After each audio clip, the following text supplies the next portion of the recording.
Something very serious is going to happen to this town, by Gabriel García Márquez. Note: at a Writers 2019 conference, when talking about the difference between telling a story and writing it, García Márquez told what follows, so that you can see how it changes when you write. Imagine a very small village where there is an old lady who has 2 sons, one of 17 and one of 14. She is serving breakfast and has an expression of concern. The children ask her what is happening, and she says, "I don't know, but I awoke this morning with the feeling that something very serious is going to happen to this town." They laugh at the mother. They say those are old presages, things that don't happen. The boy is going to play a game of billiards, and at the moment when he is going to throw a simple carom, the other player says, "I'd bet a pound that you won't." Everyone laughs. He laughs, takes the carom, and doesn't make it. Pays his pound, and everyone asks what happened, if it was a simple carom. He answers, "That is true, but I have been troubled by something my mother told me this morning, about something serious that is going to happen to this town." Everyone laughs at him, and the one who has lost his peso returns to his home, where he is with his mother, or a sister, or finally, any relative. Happy with his pound, says, "I won this pound to Damascus in the simplest way because he is a fool." And why is he a fool? Man, because he couldn't make a simple carom with the idea that his mother awoke today with the idea that something very serious was going to happen in this town.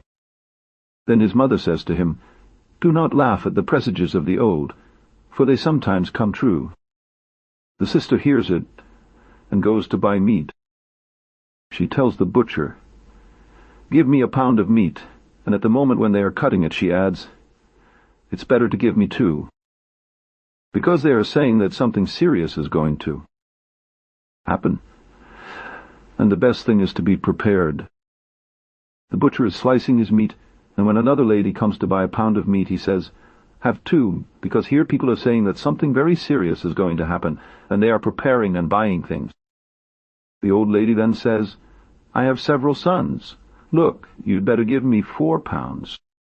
The 4 pounds are taken, and to shorten the story, I will say that the butcher at midday runs out of meat, kills another calf, sells all, and the rumor spreads.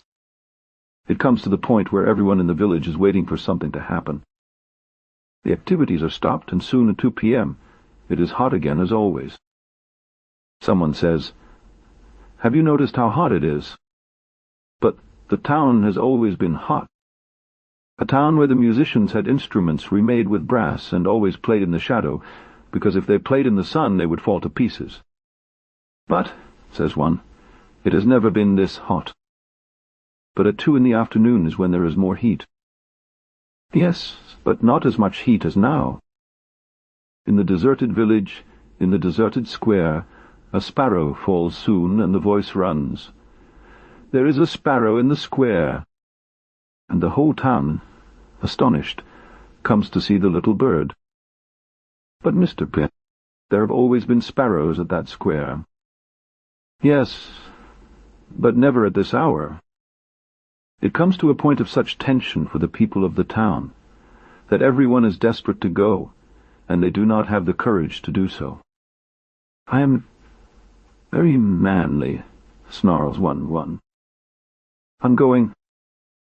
He gathers his furniture, his children, his animals, puts them in a cart, and goes down the main street where the poor people are watching him.